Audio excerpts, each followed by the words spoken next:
Well, business leaders can learn a lot from the military, I believe. First and foremost about the planning process. And it's important that business leaders have a process so that all their staff understand what the issues they're dealing with, what the potential options are, and what the recommended solution is. And that includes contingency planning. We've just gone through a pretty tough time with coronavirus and a Brexit deal. And that has really tested the contingency planning for business leaders. And I think the military does that aspect really well.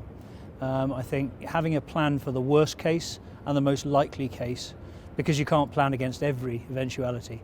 But if you get those two right, then if something slightly different or in between that occurs, then you can tweak those plans quickly.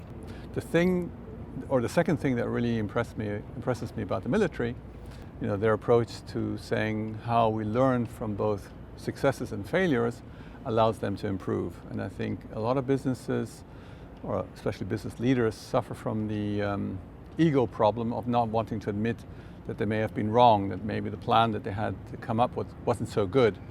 And the simple fact of admitting that you made a mistake and then learning from that mistake and moving on and improving it the next time around is very valuable. And that's, I think, the second point that business leaders can learn from the military. The third one, and this is something we have in fact given its own step to, step 9, is the after-action review, the debriefing process. And this is something that you honestly don't find a lot in business.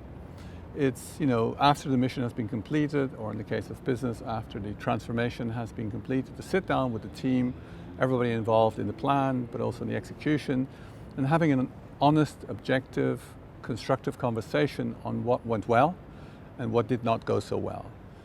So this after-action review is something very valuable, again, that business leaders can learn from the military.